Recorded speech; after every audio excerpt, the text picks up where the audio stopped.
Hey, how's it going, YouTube? How y'all doing today? I got these this feed trough out here. So this is the third one that I bought. I bought another feed trough to give these animals more space to eat, and it's working. Got these animals spread over 3 feed troughs now, so they not like it's not like some chaotic dash for food every time I put food out for them. So they all got some space to eat. I got some more cattle that are gonna be here tomorrow. I bought 7, and so I got 7 heifers that'll be here tomorrow. I'm gonna take a look at them, make sure there's some good calves, and then if they're good, I'll pick them up. There's also a well, I'm just gonna go and take a hard look at them. There's that sale barn that grades cattle before they sell them on a special day, a pre-conditioned calf sale. They also got a sale barn going over there on Friday. They got a special sale on Friday, so if I wanted to, I could go over there and I could buy a number 1 graded animals too, if there was a need be. There are many places for me to go and get quality cattle. I just got to pick and choose through them, and then I just got to go. I just got to show up with some money, and I can buy the cattle. I got 2 months left with these animals, and then they'll be going to market. We got about 1 inch of rain yesterday, so that's good. I got the sorghum Sudan grass coming in real good. I was taking a look through, I've been keeping my eyes on the real estate market. The real estate market right now. Okay, so yesterday I was really taking a look at things, and I said, and the big plan that I came up with is that I'm going to save up all of my money for one big move next year, and I'm gonna put everything I have and then some into this into leveraging for a field. And the field that I'm looking for. Okay, so if I go out into the boonies, if I go way out into the boonies, I'd be looking at paying about $4,500, $5,000 an acre.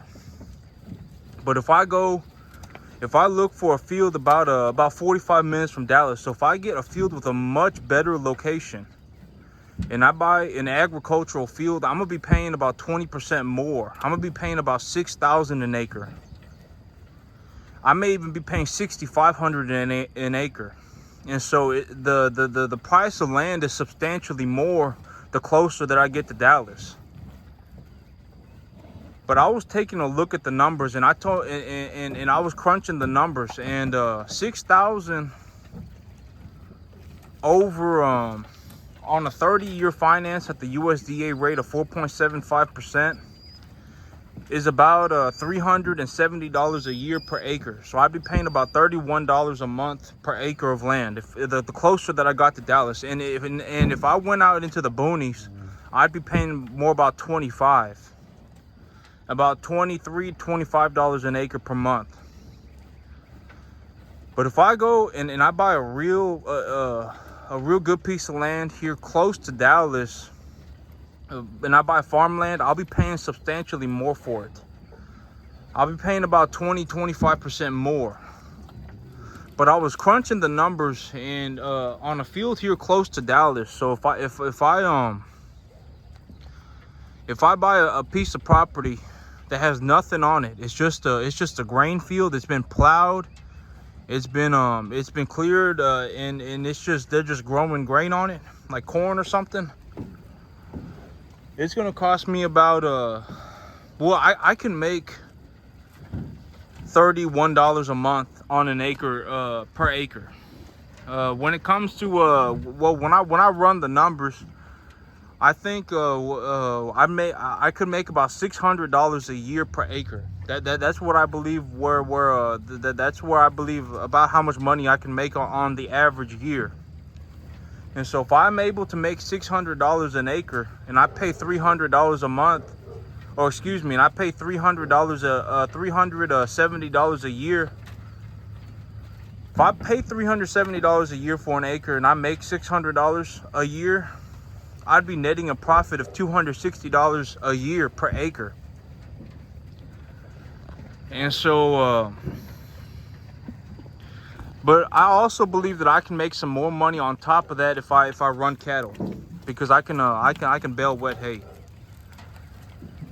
And so, yep, I'm gonna save up all of my money, and I'm going to I'm going to take one big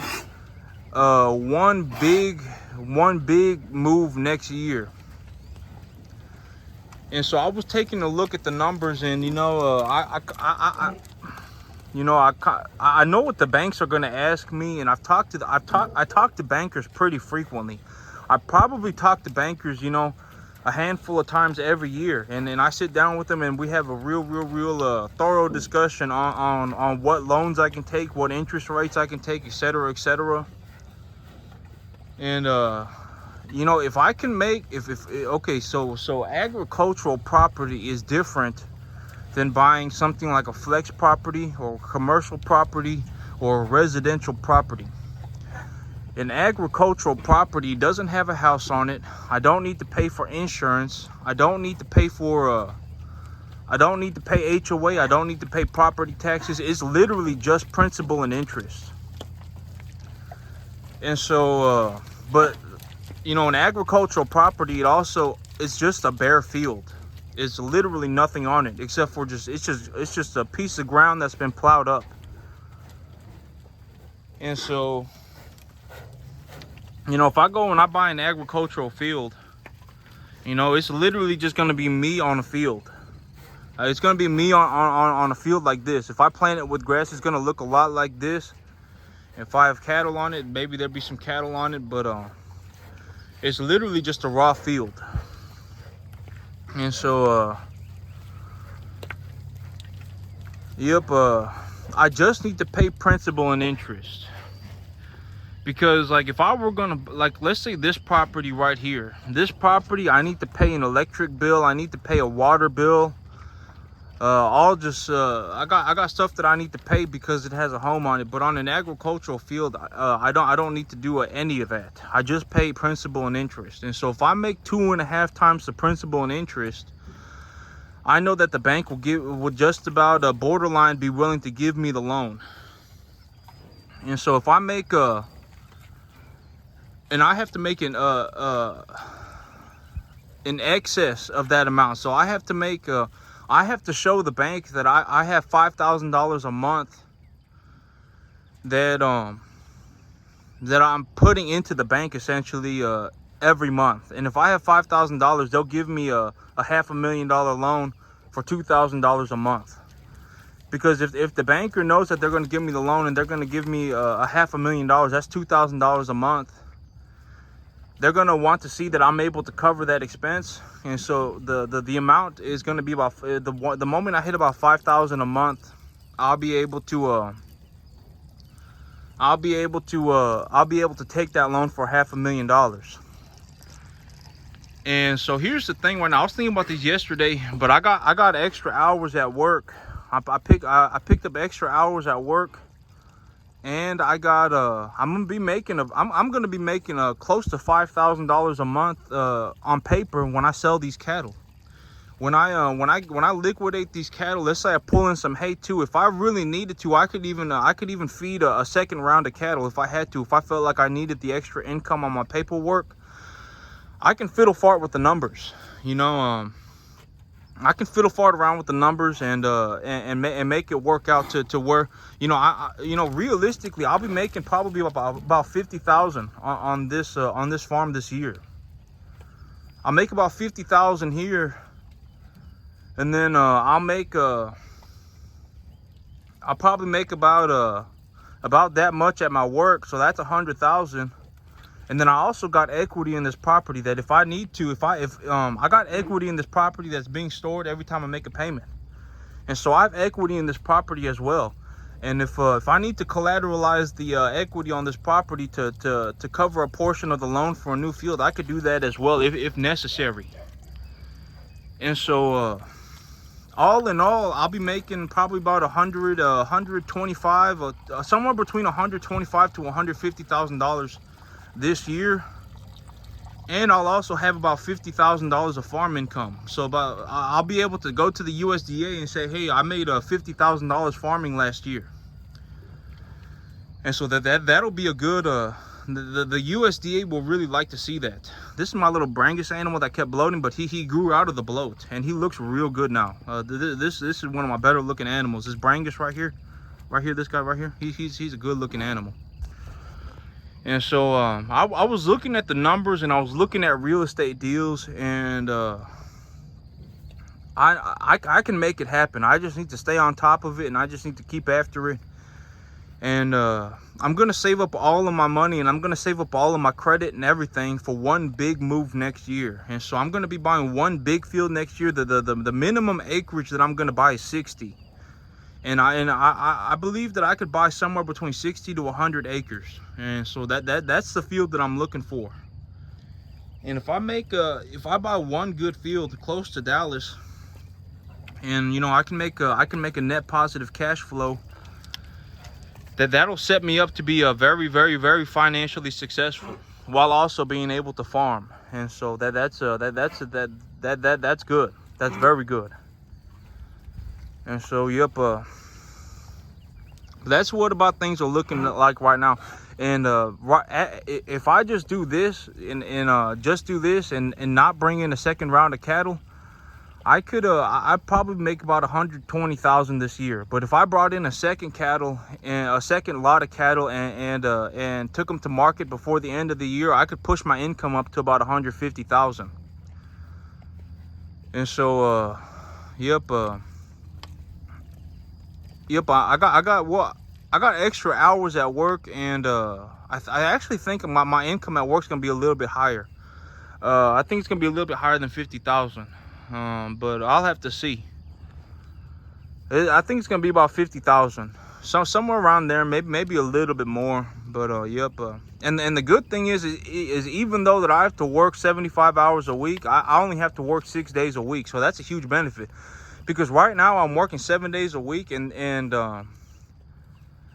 just, you know, yep, I'm working 7 days a week right now, and it's like, well, yeah, it's kind of, well, if I can work 6 days a week, even if I have to work 10 more hours or so, I would rather work 6 days a week and work 72 hours than work 7 days a week and work 60 hours. And so that's a huge benefit. And so I'll have extra income from that. I'll be, when I take these animals to market, I'll be making a substantial amount of money. I actually think here in about 2 months I'll have about $35,000 in my bank account. And then when I get to 35,000, I'm gonna pay off all of my debts. I'm gonna pay for the cattle. I'm gonna pay for my equipment. I'm gonna just clear up all of my debt. I'm gonna start paying on my truck. I think I can pay off my truck by the end of the year too, with the amount of money that I'm making. And when I pay off my truck, I'm gonna ask my accountant if I can get an F-250, if I can get a new 250 diesel, so that I can haul stuff around with. And if I get an F-250 diesel and I traded in my truck for it, you know, it'd be about like $350 a month.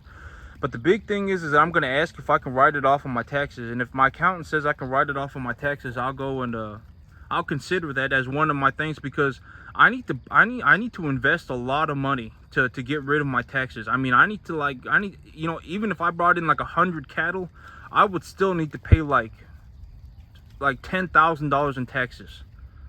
And so I need to invest something like $150,000 to not pay taxes, to not pay income taxes. I need to invest about $150,000. And buying an F-250 is not even going to cover half of that. An F-250 may cover about a third of that, just over a third of that. So even if I bought the 250, I would still need to bring in about 100 more cattle to get rid of my taxes for the year. And if I don't get rid of my taxes, I'm going to have to pay them, and it's going to be a large sum of money. And so here's the thing. If I have to pay $10,000 in taxes, right, I'm going to take you up to the front to see the sorghum Sudan grass. If I have to pay $10,000 in taxes, right, and I have to pay $350 a month for the F-250, the F-250 would cost me $3,700 a year. And so I would be better off buying the F-250 and writing it off of my taxes than I would be paying taxes. Because if I pay taxes, I'd have to pay like 10 grand, $15,000. And so I would save a substantial amount of money by investing the capital into my farm. Like, I would be better off leveraging for the F-250 than I would be paying taxes. And so, you know, that's where you know, I got to really make sure I take a look at things. There are a lot of things that are a better investment than a new truck. And the only reason I buy a new truck is if I needed it to haul a large amount of cattle. Like, if I bought a 75-acre farm, I would need an F-250, because I would have to haul cattle, a large amount of cattle, and I'd have to haul a large amount of hay and all sorts of equipment. But yep, there's a lot going on. I got this sorghum Sudan grass growing. This sorghum Sudan grass is just under 3 weeks old, and so this sorghum Sudan grass, I would say it's just over a foot tall, maybe a foot and a half tall. And when it gets to about 30 inches, from my understanding, about 30 inches to 36 inches, I need to start cutting it. And so here pretty soon, maybe in about 2 weeks, at about 30 days old, when it gets to about about 40 days old, what is it right now? It's about 18.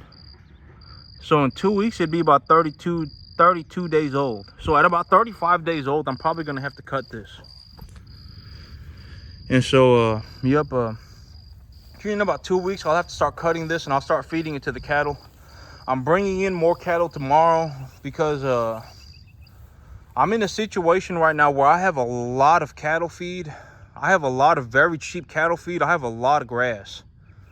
There's a lot of grass in the back. You know, I pay barely anything to grow grass, and I need the cattle to eat it. If the cattle eat it and they put on weight, I can make money on that. And so I'm bringing in more cattle tomorrow. And well, I don't know what I'm gonna do with all this. This is a lot of cattle food. A lot of cattle food. I mean, I could probably feed all of my animals with just this growing up out here. If I cut it for them and fed it to them, I mean, this would probably be enough food to feed them. As long as the weather was decent, just this right here would be enough food to keep them going. And I still got, you know, I got another 7.5 acres of grass in the back. This is only about 2.5 acres. It's about 2 acres. And so I literally have about five times this much grass growing right now. And so I'm in a situation where I need a lot more cattle if I'm gonna eat this much grass up.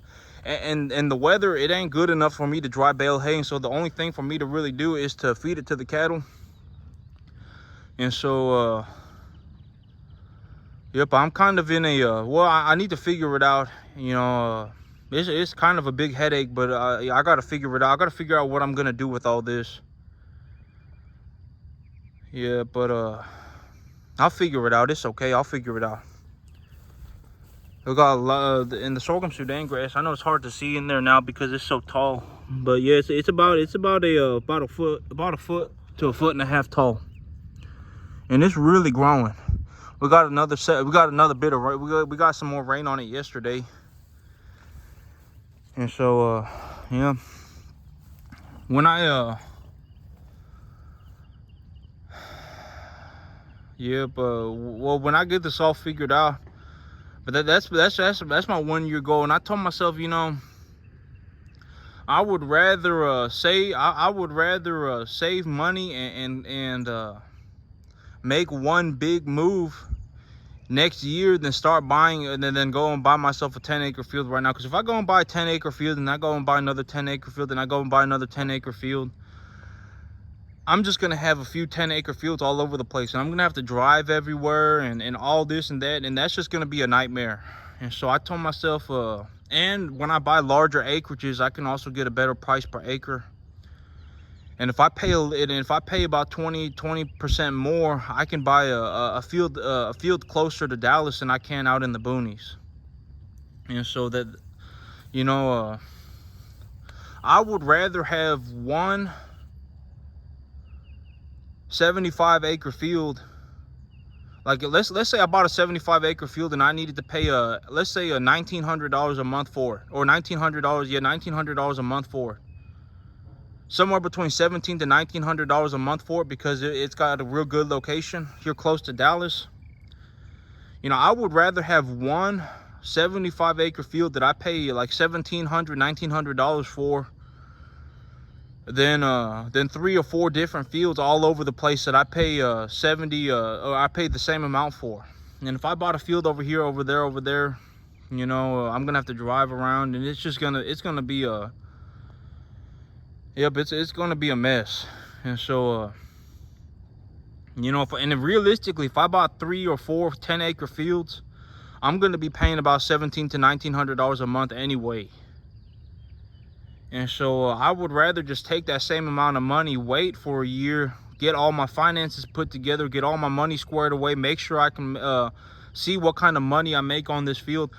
Okay, it doesn't take a rocket scientist, it doesn't take a genius to kind of just look at all this and go, I'm gonna make myself some money. Like this look like money, you know what I'm saying?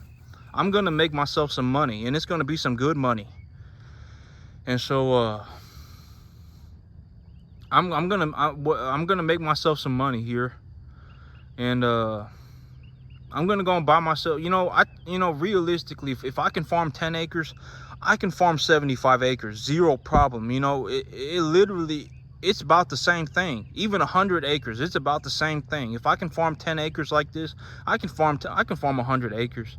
I mean, you know, maybe I'd have to spend about $1,000 to slap a GPS on my tractor to keep an eye on where I'm at and see where I'm going and stuff. But other than that, I can farm 100 acres, zero problem. Zero problem. I mean, it wouldn't even be an issue. I just have to get a little bit of I just have to get some new equipment. You know, maybe I'd have to spend about $10,000-$15,000 on buying some new equipment. Like I'd have to buy a larger seed drill. I'd have to buy a larger sprayer, a larger seed drill, and a larger sprayer. That's about $12,000. You know, and I purchased that on leverage. That'd be like what? I put that on 6-year finance. That'd be like it probably wouldn't even be much. It'd be like $250 a month. And so if I had $250 a month, I could buy enough equipment to farm 100 acres, zero problem. And the rest of it would just be on me. I'd have to know what I'm doing. And so, but yep, that's the big plan. But that's it for me today, YouTube. Y'all have a good one.